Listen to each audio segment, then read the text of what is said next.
This may be the biggest news Toontown Rewritten has ever announced. Even bigger than the field offices, which by comparison to what we're used to seeing, are pretty big. We just had our first Toonfest in about 4 years happen at MomoCon in Atlanta, Georgia, and the Toontown Rewritten team showed off some of their plans and ideas for the game's future. Since the big field office and Cellbot Task Force updates were done, they basically had a blank slate for what they could work on. Granted, there's still a giant tower in Boss Fight HQ that sits lonelier than I was during middle school lunch, but my point is they haven't had anything announced yet, so we're all excited to see what direction they were going to go in. And boy did they bring a lot. First off, let's talk about Toontown Remastered, which is what Toontown Rewritten kind of already is by definition, but the project of Toontown Remastered is one they previously had from 2016 called Toontown Retextured, just pulled out from the back of the closet and slapped on a new coat of paint, which is exactly what they're going to be doing for all of Toontown, slapping it with a new coat of paint and updating the textures for every building, street, and cupcake in the whole game. Now this process is still very early since they are encouraging people to apply to the team to help out, but it's good to know that it is in progress. And also, if you're not a fan of the updated graphics and would rather everything still look like you've lost your prescription glasses, there will still be an option to use the old textures at your leisure. Now the second bit of big news is merchandise. Now you might be asking how Toontown Rewritten can even sell merch without Disney coming down with a lawsuit so big it would take every other Toontown server in its path. But rest assured, 100 of the proceeds will be going to charity. I don't know which charity as of now, but I'm sure they'll let us know upon the launch of their storefront. And as far as what they're selling, we see a few quick designs they already have whipped up, such as this t-shirt, this mug,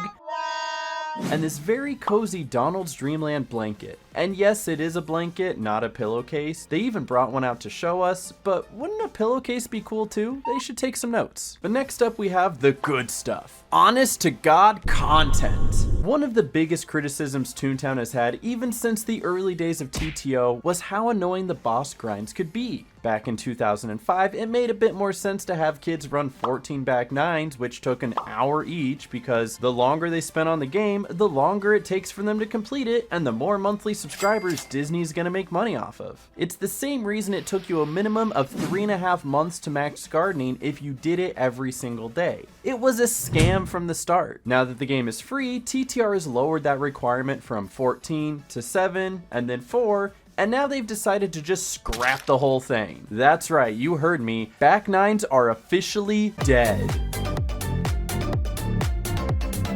And so are Office Ds, and Bullion Mints, and maybe even the factory, but I'm not too sure about that one. Ideally, instead of splitting the facilities into 3 or 4 different lengths and then having almost nobody do a dollar mint with you when you have a task for it, instead every facility will have 2 routes. An easy breezy watch Netflix while you play route, and a difficult lemon difficult route. The secondary route will have a larger emphasis on your merit collection, so you'll be getting a ton more department XP from the hard route and cutting down the suit grinds later in the game. But that's not all. Meeting you at the end of each facility is a brand new manager cog. That's right, brand new cogs are joining Toontown Rewritten. Now before you say, Corporate Clash did it first, I feel like it's okay for 2 servers to have the same idea. And if anything, it seems more like a response to Corporate Clash's 1.3 update. Sure, Clash added a ton new boss managers for each playground, but if you look at the new club president in TTR compared to the club president in Corporate Clash, it looks more like TTR is filling in a void that Clash hasn't gotten to yet. Each of these battles is going to be equipped with new battle phases and cheats. Oh no! Even going as far as giving the new boss cogs immunity for being fired. And yes, it's called the exact same thing in TTR as it is in TTCC, but we're not going to talk about that. And if any of this sounds daunting, rest assured that the difficulty will be scaled up as you go along, so the Cellbot Factory Foreman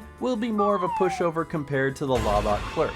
They've only showcased 2 of these cogs so far, and it is a work in progress, but the estimated time frame will be over the course of the year between September 2023 and September 2024 during the Toontown Rewritten 10 anniversary. It's kind of a big time frame to work with, but that's just reasonable to expect from game design and much shorter than maybe some of the previous projects they've had. And then last but certainly not least, we have some final closure on a rumor that's been plaguing Toontown Rewritten for years. I've made made not just one, but 2 previous videos on this exact subject that now I have to private. The cloud. That's right, we finally have a reveal for what is under there. Toontown Rewritten revealed their new playground at last, and instead of the black and white Oswald oasis we thought it might be, we have this beautifully vibrant beachside inspired by the Italian Riviera, and they're calling it Clear Coasts. Not to be mistaken with Donald's Dock, which is a more gloomy and piratey feel, Clear Coasts will have more of a resort and getaway feel to it. They expect it to have cog fights, toon tasks, and a number of new different ways to interact with other toons and the playground. I don't really know what any of that means, but I'll take anything that isn't benches at this point. The task line for this playground is anticipated to come in sometime after DDL, but I'm not sure if it's going to cut in front of the Cellbot Task Force tasks, run parallel to them, or something entirely different. But in order to get to this new playground, 2 streets are going to be added to the game.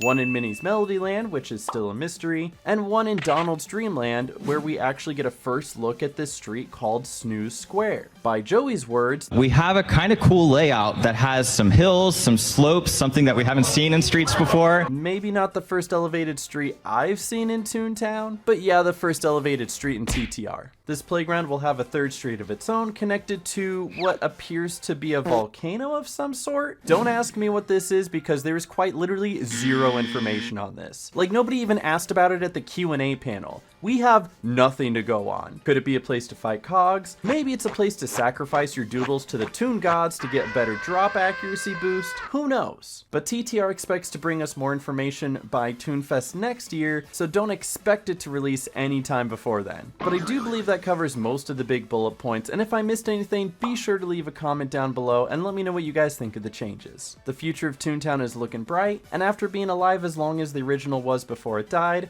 it's still going strong. Just like the Cogs, every single time they lift an entire 1 ton off of their back.